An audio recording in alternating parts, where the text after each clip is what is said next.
A busca pelos Cavaleiros do Apocalipse vai começar imediatamente. O pelotão Peso vai agora mesmo para Camelot procurar por eles. Não sei quantos dos Cavaleiros vão ser achados, mas eu sinto que uma pessoinha vai aparecer. Um certo alguém que está sendo um grande mistério antes mesmo desse mangá começar, porque a gente não deve ser à toa que a Merlin está sendo tão citada, né? Não é só nesse capítulo, no arco passado a gente também teve algumas citações a ela, teve a aparição da War Aldan, que tem uma ligação com ela, então tudo isso não é à toa. A Merlin está prestes a aparecer e vai ser nesse arco que está começando agora. A gente vai comentar sobre isso e muito mais, mas antes deixa aí o seu like para não se esquecer depois. Se não for inscrito, se inscreve logo aqui nesse canal. E quando se inscrever, aproveita e ativa o sininho da notificação para não perder nenhum vídeo dos 4 Cavaleiros do Apocalipse. Estou aqui toda semana fazendo análise dos capítulos e às vezes, de vez em quando, um videozinho especial, como eu estou planejando aqui fazer essa semana. E dito isso, vamos para a análise do capítulo.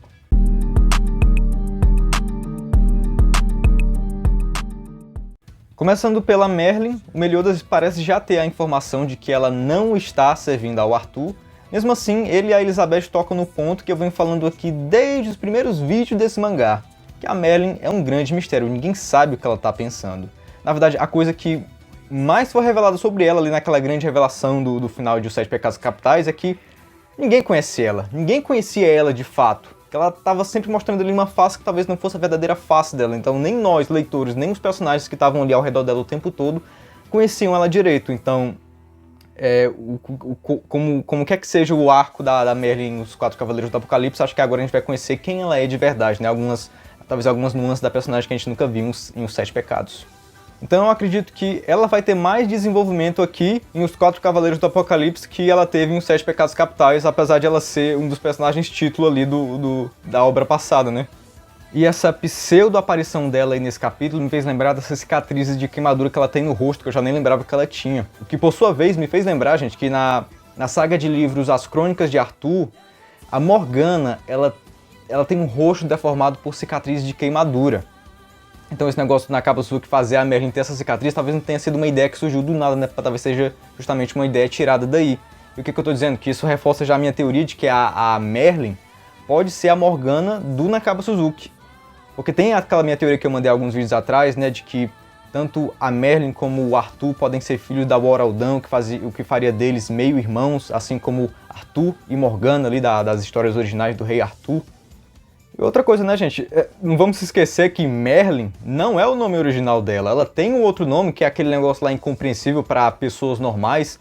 Então vai que esse nome maluco dela, a tradução mais exata dele seja justamente Morgana. Então, na verdade, quanto mais eu penso sobre isso, mais parece fazer sentido que a Merlin é a Morgana. Então, eu tô me agarrando um pouquinho a essa teoria. E na cidade, enquanto o festival acontece, a Anne e o Nassens conversam. Ela declara ali o quanto ele mudou. Assim, com certeza muita coisa aconteceu, isso deve ter feito o Nassens mudar, e por ter mais sensibilidade ela acabou notando, mas eu cheguei a pensar, gente, que talvez essa mudança que ela está se referindo seja aquela mudança lá, né? Aquela mudança lá que a gente está esperando acontecer. Então, será possível, gente, que o Nassens, ele já mudou de sexo, só que ele sei lá, não tá tentando esconder isso de todo mundo? Porque se já mudou, gente, eu tô um pouco decepcionado porque eu tava esperando uma coisa um pouco mais feminina, né? Não mudou praticamente nada, basicamente o Nakaba só começou a pintar os lábios dele, deixou ele um pouco mais feminino, mas eu tava esperando uma coisa mais diferente, né? Então, espero muito que não seja isso, acho que ele ainda é um...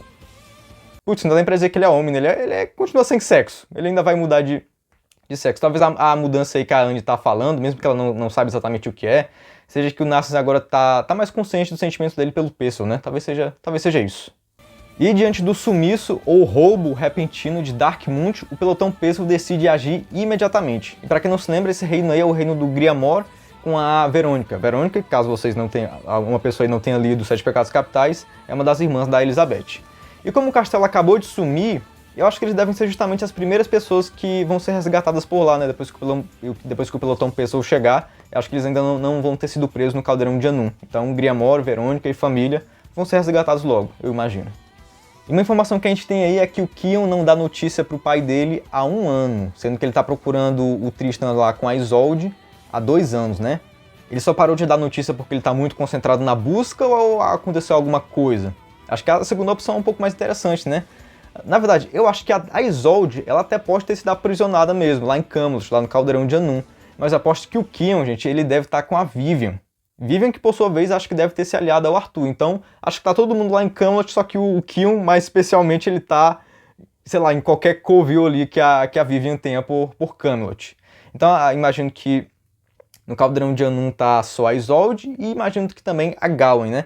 Como eu já falei antes, eu não acho que o Tristan tá no Caldeirão de Anun, porque como ele tava com um fragmento do caixão e foi capturado, provavelmente o fragmento também teria sido pego, né? Então, nesse caso, o Meliodas já deveria ter sido selado. Se isso não aconteceu ainda, então imagino que não, o Tristan não tá no Caldeirão de Anun. Quem deve estar lá, acho que deve ser a Gawain, que agora ganhou a companhia da Isolde.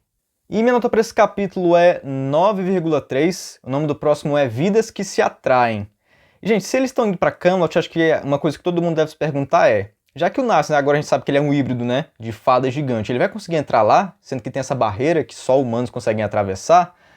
Na verdade, gente, pela explicação da Tétis lá no capítulo 85, sim, provavelmente ele vai conseguir entrar. A explicação dela é até um pouquinho complicada, mas pelo que ela diz, pelo que eu pude entender, parece que só as 4 principais raças não conseguem entrar, que são fadas gigantes, deusas e demônios. No caso, híbridos conseguem, até porque 16 anos atrás praticamente não existiam híbridos, né? E parece que outra coisa, a barreira, quanto mais ela é, como é que eu digo? Quanto mais ela é programada para não deixar certas raças entrarem, mais fraca ela fica. Então, se o Arthur começar a programar a barreira para impedir até mesmo híbridos ou outras raças, a barreira vai ficar mais fraca e no final das contas todo mundo vai conseguir entrar, né? Então parece que sim, acho que o Narsen vai conseguir entrar, híbridos no geral conseguem entrar, até porque híbridos eles não são exatamente o que os pais deles são, né? Tipo, o Narsen ele não é nem fada nem gigante, né, gente? Ele é a fusão dos dois, ele é uma coisa única. Da mesma forma que o Tristan não é demônio nem deus, ele é um Nephilim. No caso do Narsen, pela falta de um nome, a gente só chama ele de híbrido, mas é isso, ele não é nem fada nem gigante. Então, acho que de qualquer forma ele conseguiria entrar. E eu acho que isso até explicaria por que o Boss conseguiu morar lá por tanto tempo, né? Assim, eu não acho que o Boss seja humano. Eu até poderia falar mais sobre isso, mas acho que eu vou esperar ele aparecer de novo, né? Mas aproveitando que eu já citei o nome dele, eu acho que ele seria muito útil aí nessa missão que eles vão agora, né? Porque se o Boss morou lá por tanto tempo, eu acho que ele conhece bem o lugar. Sem falar que eu gostaria muito de ver o Boss conhecendo o Percival, porque Percival e Boss, gente, eles fazem parte lá dos Cavaleiros do Santo Graal, né? Da saga do Santo Graal, lá das lendas do Rei Arthur. São Percival, Boss e Galahad. Por enquanto a gente só tem esses dois, né? Percival e Boss, mas já seria muito interessante ver eles aparecendo, ver eles se encontrando. E quem sabe depois não aparece um Galahad, né? O Galahad, pra quem não sabe, ele é o filho do Lancelot. Vai que o Nakabuzuki cria aí uma versão do Galahad, uma versão própria do Galahad, e a gente já tem aí o trio do Santo Graal. Eu acho que seria bastante interessante, né? Por enquanto a gente fica só com Percival e Boss mesmo. E deixa nos comentários o que você achou desse capítulo, o que você acha que vai acontecer nos próximos, nessa saga que acabou de começar. E tchau, um beijo, até a próxima.